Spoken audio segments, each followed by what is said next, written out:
Doctor Dhananjay Kelkar हे परदेशात निघून गेल्याचं माहिती समोर येते. कसं बघता याकडे? ज्या पद्धतीनं जबाबदारी कुठेतरी टाळायचा प्रयत्न अजूनही केळकरांकडून होतोय का, किंवा एकूणच रुग्णालयाकडे?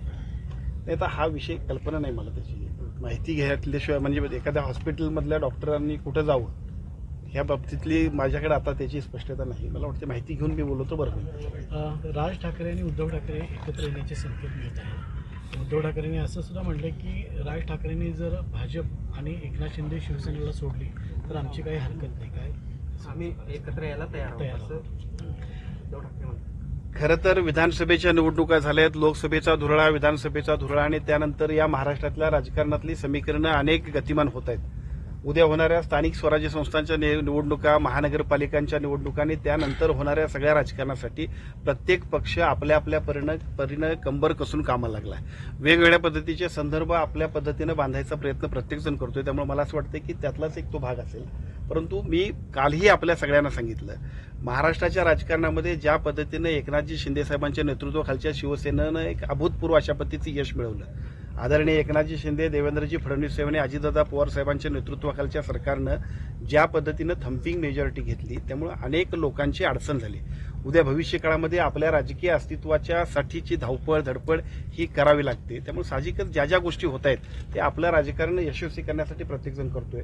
पण मला खात्री आहे की महाराष्ट्रामध्ये पुन्हा एकदा महायुतीचं जे काही एकूण चाललेलं काम आहे आणि ज्या पद्धतीचं नेतृत्व आमच्या सक्षम पद्धतीने करते, त्यामुळे निश्चितपणानं भविष्यात सुद्धा स्थानिक स्वराज्य संस्था असतील किंवा महानगरपालिकांच्या निवडणुका असतील, सगळीकडेच महायुतीचं सरकार अत्यंत दमदारपणानं यशस्वी पद्धतीचं काम करेल. ज्या पद्धतीने त्या दोघांकडूनही आता भाषा केली जाते, एकत्र येण्याचे संकेत दिले जाते, वाटतं का तुम्हाला ज्या पद्धतीने काही घडामोडी मागच्या काळामध्ये घडल्या एकत्र येते ना आले तर काही परिणाम होईल असं वाटतं?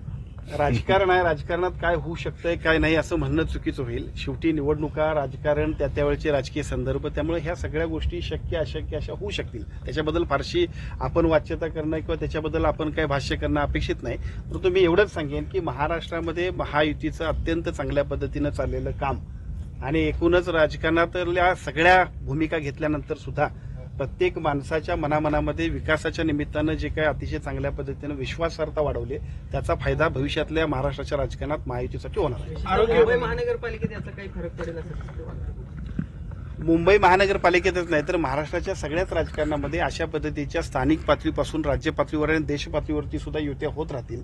परंतु या युत्या जरी झाल्या तरी शेवटी राजकारणामध्ये ज्यांच्यावरती विश्वास असतो अशाच नेतृत्वाला लोक साथ देत असतात आणि मी असं नेतृत्व म्हणूनच महायुती पुढे आले. त्यामुळे मी आपल्याला पुन्हा एकदा सांगतो की कोणत्याही परिस्थितीमध्ये महायुतीच्या माध्यमातून या महाराष्ट्राचं नेतृत्व पुढच्या 5-10 वर्षांमध्ये अत्यंत भक्कमपणाने काम करेल.